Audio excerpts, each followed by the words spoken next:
నమస్తే. మనం జులై మాసానికి సంబంధించి మకర రాశి వాళ్ళకి ఎలా ఉండబోతుందో చూద్దాం. ఈ మంత్ గనక చూసుకుంటే లాస్ట్ 3-4 మంత్స్ మకర రాశి వాళ్ళకి చాలా బాగుందని చెప్పుకోవాలి. చాలా దూకుడుగా ఒక ఫాస్ట్‌గా ఎళ్లారని మనం తెలుసుకోవాలి. అయితే ఈ మంత్ కొంచెం స్లో అవ్వాల్సిన టైం ఉంది. మీకు జులై మంత్ కొన్ని ప్లానెటరీ కాంబినేషన్ అందులో 5 ప్లానెట్స్ మీకు వ్యతిరేకంగా ఉండటంతోటి ఓవరాల్‌గా బాగుంటుంది. కాకపోతే లాట్ ఆఫ్ ఛాలెంజెస్, ఫ్రిక్షన్ ఉంటుంది. అందుకని కొంచెం దూకుడుగా వెళ్ళకుండా స్లోగా వెళ్ళండి. ఇన్ కేస్ మీకు అనుకున్నది ఏదైనా గనక జరగకపోయినా దాంతో మీరు డిలా పడిపోవద్దు. కొంచెం వెయిట్ చేయండి. ఎందుకంటే ప్లానెట్స్ కొంచెం మీకు ప్రతికూలంగా ఉన్నాయి కాబట్టి జస్ట్ టేక్ ఒక చిన్న పాస్ లాగా మీరు తీసుకుంటే చాలా మంచిది. ఈ మంత్లో జూలై మంత్ అందులో పర్టికులర్గా జూలై 15th నుంచి 25th వరకు ఈ 10 days కొంచెం జాగ్రత్తగా ఉండాల్సిన టైం మీకు. మనం డీటెయిల్స్ కనుక చూసుకుంటే మకర రాశిలో మీకు ఉత్తరాషాఢ 2, 3, 4 పాదాలు, శ్రవణం 1, 2, 3, 4 పాదాలు, ధనిష్ట 1, 2 పాదాలు అంతా మనకి మకర రాశిలో ఉంటాయి. పేరు బలం కనుక మనం చూసుకుంటే వీళ్ళకి జో, జా, జీ, జూ, జే, జో, ఖా, గా, ఘీ లెటర్స్ అంతా కూడా ఇందులో ఉంటాయి. ఈ అక్షరాలు లేదంటే మోరార్లెస్ ఇదే పేరుతో ఇదే సౌండ్తో కనుక వేరే వాళ్ళ పేరున్నా కానీ మకర రాశికి వస్తారు. మనం గ్రహ స్థితి కనుక చూసుకుంటే ఈ మాసం వీళ్ళకి 2 ప్లానెట్స్, ముఖ్యమైన ప్లానెట్స్ మారుతున్నాయండి. ఒకటి సూర్యుడు, రెండోది వచ్చేటప్పటికి శుక్రుడు మారుతూ ఉన్నారు. సూర్యుడు వీళ్ళకి కర్కాటక రాశిలో నుంచి సంచారం ఉందండి. అలానే శుక్రుడు వచ్చేటప్పటికి వృషభ రాశిలో సంచారం ఉంది. ఈ యొక్క 2 గ్రహాలలో శుక్రుడు చక్కగా యోగ్యతనిస్తున్నాడు. కానీ శుక్రుడు, బుధుడు, సూర్యుడు, బుధుడు కూడాను అంత సరైన యోగ్యతను ఇవ్వట్లేదు. దాంతో పాటు కుజుడు, దానితో పాటు కేతువు 2 కలిసి ఉన్నారు. వీళ్ళు 7వ స్థానంలో 8వ స్థానంలో ఉండటంతో అందులోని గురువు వీళ్ళకి అంత అనుకూలమైన పొజిషన్లో లేరు కాబట్టి కొంచెం వీళ్ళకి ప్రతికూలమైన వాతావరణ పరిస్థితులు ఉన్నాయని మనం తెలుసుకోవాలి. మనం డీటెయిల్స్ కనుక చూసుకుంటే ఇందులో పోయే ముందు మీ అందరికీ ఒక రెమెడీ ఏమంటే అది ఈ రెమెడీస్ ఇప్పుడు నేను చెప్పబోయే రెమెడీస్ ఎలాంటి నక్షత్రం ఉన్న వాళ్ళైనా కానీ ఎలాంటి రాశి వాళ్ళైనా ఫాలో అవ్వచ్చు. చక్కగా గురు పూర్ణిమ వస్తుందండి 10th. ఇది చాలా ముఖ్యము పర్టికులర్గా మకర రాశి వాళ్ళకి. ఎందుకంటే గురువు మీకు అంత అనుకూలంగా లేరు కాబట్టి ఈ గురు పౌర్ణమి చక్కగా మీరు మీకు ఉన్న చదువు చెప్పిన టీచర్లను కానివ్వండి, లేదంటే మీరు ఫాలో అయ్యే గురువులను కానివ్వండి, మఠాలు కానివ్వండి, ఆశ్రమాలు కానీ ప్లాన్ చేసుకోండి. ముందుగానే 3-4 days నుంచి ముందుగానే చక్కగా అది మైండ్లో పెట్టుకుని 10th dateని తదనుగుణంగా మీరు చక్కగా ప్లాన్ చేసుకుంటే ఈ గురువు మీకు అనుకూలంగా లేకపోయినా కానీ పిల్లల విషయంలో, చదువు విషయంలో, ధనం విషయంలో చాలా అభివృద్ధి ఉంటుంది. ఇంకొకటి ముఖ్యమైనది ఏమంటే మనకి 29వ తారీఖు జూలై 29 మనకి శ్రావణ మాస పంచమి వస్తుంది. దీనిని నాగుల పంచమి అని కూడా అంటారు. ఈ నాగుల పంచమి రోజున ఎవరికైతే పిల్లలు కావాలనుకొని కొన్ని రోజులుగా వెయిట్ చేస్తున్నారో వాళ్ళు ఈ రోజున కనుక నాగుల చవితి, నాగుల పంచమి చక్కగా భక్తి శ్రద్ధలో జరుపుకుంటే వాళ్ళకి మంచి సంతానం వస్తుంది.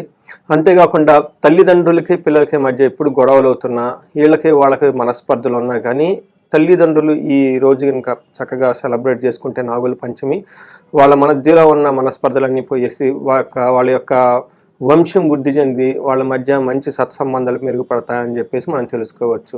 సో ఈ రెమెడీస్తో మనం కనుక చూసుకుంటే సూక్ష్మ గోచారం, లఘు గోచారం కాన్సెప్ట్ ప్రకారం కనుక చూసుకుంటే మనకి సూర్యుడు వీళ్ళకి 7వ ఇంట్లో ఉండటం వల్ల తీర్థయాత్రలు చేసే అవకాశం ఎక్కువగా ఉంటుంది.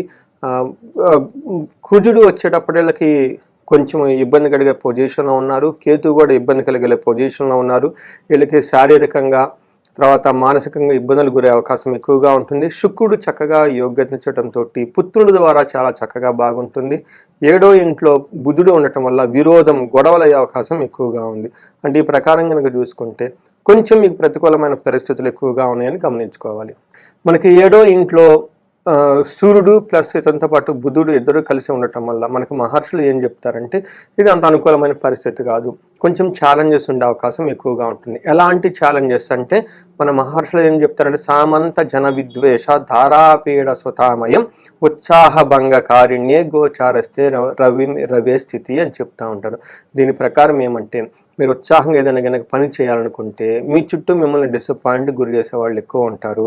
అంతేకాకుండా భార్యకి పిల్లలకి కొంచెము సుతామయం, కొంచెం వాళ్ళకి హెల్త్ కాంప్లికేషన్స్ వచ్చే అవకాశం ఎక్కువగా ఉంటుంది. మీ కింద పనిచేసే ఎంప్లాయీస్ తోటి లేదంటే మీ ఇంట్లో ఉన్న హెల్పర్స్ కానివ్వండి, మేడ్స్ కానీ వీళ్ళతో మీకు మనస్పర్ధలు వచ్చే అవకాశం ఎక్కువగా ఉంటుంది. వర్కింగ్ క్లాస్ పీపుల్ అయితే వాళ్ళ కింద మీ కింద సబార్డినేట్స్ ఎవరైనా ఉంటే వాళ్ళకి మీకు మనస్పర్ధలు వచ్చే అవకాశం ఎక్కువగా ఉంటుంది.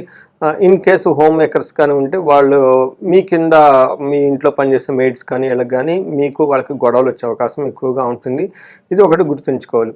అయితే 7th హౌస్లో ఉన్న సూర్యుడు 1st హౌస్లో చూడటంతో కొంచెం టైర్డ్నెస్ ఫీల్ అయ్యే అవకాశం ఎక్కువగా ఉంటుంది. ఒక రకంగా చూసుకుంటే ఇవి మీకు ఆటంకాలు కలిగిస్తాయి కానివ్వండి, మీ సక్సెస్ని అయితే అడ్డుకునే మార్గంగా సూర్యుడు లేడు అని చెప్పుకోవాలి. అయితే బుధుడు కూడా మీకు 7th హౌస్లో ఉండటంతో గొడవలు వచ్చే అవకాశం ఎక్కువగా ఉంది ఇదే విషయంలో అని గమనించుకోవాలి. తర్వాత మీకు కుజుడు కేతు ఇద్దరు 8వ ఇంట్లో ఉండటం వల్ల జ్యోతిష శాస్త్రం ప్రకారం 8th హౌస్లో కుజుడు ప్లస్ కేతువు కలిసి ఉండటం అంత మంచిది కాదు కాంబినేషన్ అని మనకు చెప్తారు. జనరల్గా కేతువు కూచ అంత మంచి కాంబినేషన్ కాదు. లాస్ట్ టైం ఫ్లైట్ యాక్సిడెంట్ ఏదైతే జరిగిందో మనం చూసుకున్నాం కదండి. ఇది ఈ కాంబినేషన్ కరెక్ట్గా జాయిన్ అయినప్పుడే ఆ సంఘటన జరిగింది. ఇది మీకు 8th హౌస్లో ఉండటంతో కొంచెం జాగ్రత్తగా ఉండాలి. ఏ విషయంలో జాగ్రత్తగా ఉండాలంటే ప్రవాస కార్య సానిహాద్ కసారోగ పీడనం స్థాననాశ రుణచ్ఛేద అష్టమస్తే ధారాసుతే అని మనకు సంస్కృతంలో మహర్షులు చెప్తారు. అంటే ఈ ప్రకారం కనుక చూసుకుంటే మీకు దగ్గు వచ్చే అవకాశం ఎక్కువగా ఉంటుంది. ఫారిన్ వెళ్ళాలి, ఇక్కడ ఉన్న ప్లేస్లో కాకుండా కొంచెం దూర ప్రాంతాలు వెళ్ళే అవకాశం ఎక్కువగా ఉంటుంది. తర్వాత ఏదైనా కనుక పని చేస్తే అందులో ఆటంకాలు వచ్చి అవరోధాలు జరిగే అవకాశం ఎక్కువగా ఉంటుందని గమనించుకోవాలి. అంతేకాకుండా స్థాన నాశనం రుణచ్చైవ ఈ టైంలో మీకు 2 మేజర్ గ్రహాలు అనుకూలంగా లేకపోవడంతో ప్రొఫెషన్లో అంత అనుకూలంగా ఉండదు. కొంతమందికి జాబులు పోయే అవకాశం కూడా ఎక్కువగా ఉంటుంది. కొంతమంది జాబులో ఉన్నా కానీ ఈ జాబులో సరైన వృద్ధి లేక సరైన గ్రోత్ లేక కొంచెం డిస్సాటిస్ఫాక్షన్తో ఉండే పరిస్థితులు ఎక్కువగా ఉన్నాయని గమనించుకోవాలి. ఈ విధంగా మనం చూసుకుంటే రణచ్ఛేద అంటే మీకు అప్పులు వాళ్ళ బాధలు కూడా ఉండే అవకాశం ఎక్కువగా ఉంటుంది. మకర రాశి వాళ్ళు చాలామంది ఏలినాటి అప్పులు చేస్తున్నారు. కొంతమంది తెలిసి కొంతమంది తెలియక రాంగ్ ఇన్వెస్ట్మెంట్లు చేసి నమ్మిన వాళ్ళని మోసం చేయటంతో మీకు ఇబ్బంది పడి ఉన్నారు. అయితే అలాంటి వాళ్ళు ఇంకెవరైనా కనుక ఉంటే మీకు ఆదాయ వనరులు పెరిగినప్పటికీ కానీ మీరు అంతకుముందు చేసిన రుణ బాధలు ఎక్కువగా ఉండటంతో వాళ్ళు మిమ్మల్ని ఇబ్బంది పెట్టే అవకాశం ఎక్కువగా ఉంటుంది. సో ఈ ప్రకారంగా మీరు ముందుగా గమనించుకొని ఫైనాన్షియల్గా ఇబ్బంది ఉండే అవకాశం ఎక్కువగా ఉంది. కాబట్టి ఎక్కడైనా ఫైనాన్షియల్ కమిట్మెంట్స్ ఉంటే వాళ్ళకి కమిట్ అయ్యే ముందు 1-2 సార్లు డేట్స్లు టైం అంతా చూసుకొని కొంచెం టైం తీసుకొని ఎక్కువగా కమిట్ అయితే డేట్ మీకు చాలా కంఫర్టబుల్గా ఉంటుంది. వీళ్ళకి 11వ ఇంట్లో కుజుని యొక్క దృష్టి ఉండటం వల్ల అది చాలా మంచిది అని చెప్తారు. 3వ ఇంట్లో కుజుని యొక్క దృష్టి ఉండటం కూడా మంచిది అని చెప్తారు. అంటే ఈ కాంబినేషన్ మీకు కొంతలో కొంత మంచి కూడా చేస్తుంది. ఒకటి ధన ప్రవాహంగా ఏదైనా పని కనుక చేస్తే సక్సెస్ అయ్యే అవకాశం ఎక్కువగా ఉంది. సో ఈ ప్రకారంగా 4 ప్లానెట్లు మనం కనుక చూసుకున్నాము. ఇంకొక ముఖ్యమైన ప్లానెట్ శుక్రుడు అని చెప్తాడు. శుక్రుడు వీళ్ళకి 5వ ఇంట్లో ఉండటం వల్ల ఇది ఒక మంచి పొజిషన్ అని చెప్తారు. 5వ ఇంట్లో ఉండి 11th హౌస్ని చూడటం వల్ల అగైన్ ఇది చాలా బాగుంటుంది.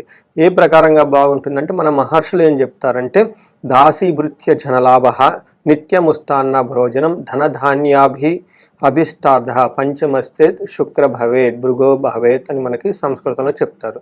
దీని ప్రకారం కనుక చూసుకుంటే మనం ఇందాక మీ కింద పనిచేసే ఎంప్లాయీస్కి మీకు గొడవలే అవకాశం మిస్అండర్స్టాండింగ్లు వచ్చే అవకాశం ఉందని చెప్పుకున్నాము.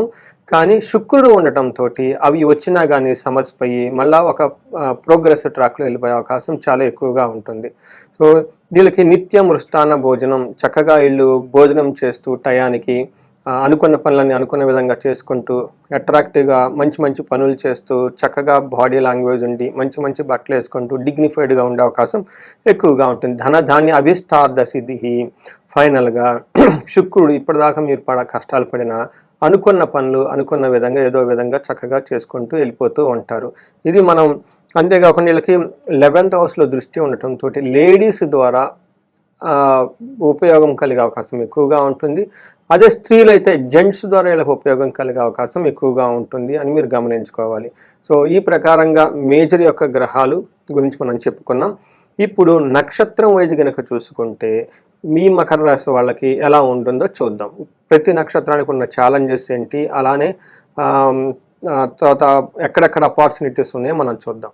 ఇప్పుడు మీరు ఉత్తరాషాఢ శ్రావణ ధనిష్ట 3 నక్షత్రాలు ఇందులో ఉంటాయి. మీరు ఉత్తరాషాఢ నక్షత్రం కనుక చూసుకుంటే వీళ్ళకి రాజ్య లాభము తర్వాత ఎక్కువగా కనిపిస్తుంది. అంటే ప్రమోషన్స్ వచ్చే అవకాశం ఎక్కువగా ఉంటుంది. అయితే ఛాలెంజెస్ ఏమేమి కనిపిస్తున్నాయి అంటే దరిద్రము, భయము, రోగము హెల్త్ కాంప్లికేషన్స్ ఎక్కువగా చూపిస్తూ ఉన్నాయి.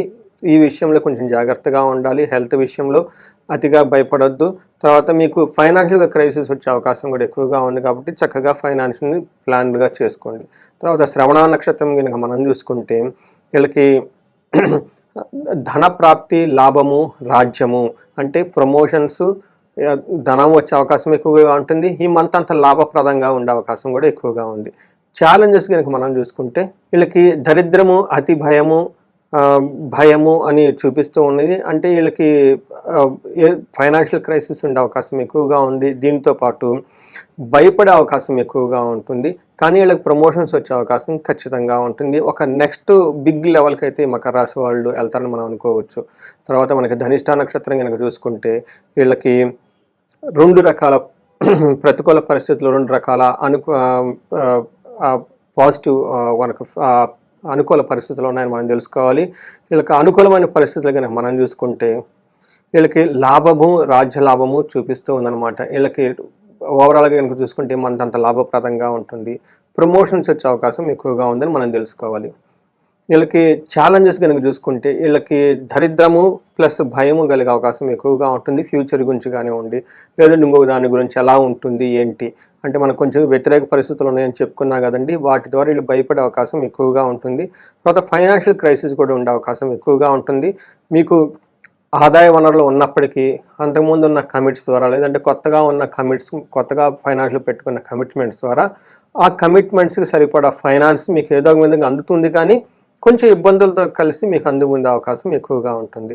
సో ఇందులో ఉత్తరాషాఢ నక్షత్రం వాళ్ళకి గాయాలయ్యే అవకాశం ఉంది. లత్తా ఉండటం వల్ల కొంచెం జాగ్రత్తగా ఏదైనా పని చేసుకునే ముందు కేర్ఫుల్గా ఉండటం చాలా చాలా ఉత్తమం అని మనం తెలుసుకోవచ్చు. మనం పరిహారాలు కనుక చూసుకుంటే వీళ్ళకి 4 గ్రహాలు అంత అనుకూలంగా లేవు కాబట్టి వీళ్ళు నవగ్రహాల చుట్టూ ఈ రాశి వాళ్ళు కనుక తిరిగితే చాలా బాగుంటుంది. పర్టికులర్గా శనివారం రోజున వెంకటేశ్వర స్వామి గుడికి వెళ్ళినా, లేదంటే లక్ష్మీ వెంకటేశ్వర స్వామి గుడికి వెళ్ళినా, ఆంజనేయ స్వామి గుడికి వెళ్ళినా నవగ్రహాలు కనుక చుట్టూ ప్రదక్షిణాలు కనుక చేస్తే ఎక్కువగా గ్రహాలు ప్రతికూలంగా ఉన్నాయి కాబట్టి వాటి నుంచి వచ్చే పీడలు మనం తప్పించుకోవచ్చు. ఈ రాశి వాళ్ళకి రాజ్య లాభం చూపిస్తుంది కాబట్టి ప్రమోషన్స్ వచ్చే అవకాశం ఎక్కువగా ఉంటుంది. ఎవరైనా పాలిటిక్స్లో ఉన్నా, లేదంటే నాయకత్వానికి సంబంధించిన పరిస్థితుల్లో ఉన్నా, లేదంటే గవర్నమెంట్ అఫీషియల్స్ ఉన్నా వీళ్ళు రాజశ్యామల యాగం కానివ్వండి, అభిషేకం కానీ చేయించుకుంటే చాలా బాగా కలిసి వస్తుందని చెప్పుకోవచ్చు. వీళ్ళకి రుణ బాధలు ఎక్కువగా ఉన్నాయి కాబట్టి ఈ రాశి వాళ్ళు లాస్ట్ 2 months చాలామంది వచ్చేసి నా దగ్గరే నన్ను కన్సల్ట్ అయ్యి వీళ్ళు కొన్ని హోమాలు, తర్వాత అభిషేకాలు ఇవన్నీ చేయించుకున్నారు. చక్కగా మెసేజ్లు పెడుతూ ఉన్నారు. అందులో ఒకటి నేను బాగా సజెస్ట్ చేసింది, మనకి శాస్త్రాల్లో వివరించింది, అది కుబేర పాశుపత అభిషేకం అని ఉంటుంది. ఇది కుబేరుడికి సంబంధించి అభిషేకము, ధనం నిలవ ఉండటానికి ఉంటుంది. అలా కాకుండా కొంతమందికి ఇంతకుముందు ఆల్రెడీ మేము అప్పులు ఇచ్చామంటే రావట్లేదు అంటూ అనుకున్న వాళ్ళకి శీఘ్రంగా ధనం రావటానికి, కొంతమందికి నష్టద్రవ్య ప్రాప్తి, అంతకుముందు ఏదైనా కనుక పనిచేసి ధనం కనుక పోగొట్టుకుంటే ఆ పోగొట్టుకున్న ధనం రావటానికి నష్టద్రవ్య ప్రాప్తి, ఇలాంటివి చాలామంది చేసుకుంటూ ఉన్నారు. బట్ అవి చేయించుకుంటే మీకు ధన ప్రవాహం వచ్చే అవకాశం ఎక్కువగా ఉంటుంది. అతిగా భయపడి ఉండటానికి చండీ హోమం కానివ్వండి, చండీ పారాయణ చేసినా కానీ మీకు చాలా చక్కగా కలిసి వస్తుంది. సో చూశారు కదండి, విన్నారు కదా ఇప్పటిదాకా మనం మకర రాశి వాళ్ళకి ఎలా ఉందో. ఏలినాటి నుంచి బయటకు వచ్చిన మీరు చక్కగా ముందుకెళ్తూ ఉన్నారు.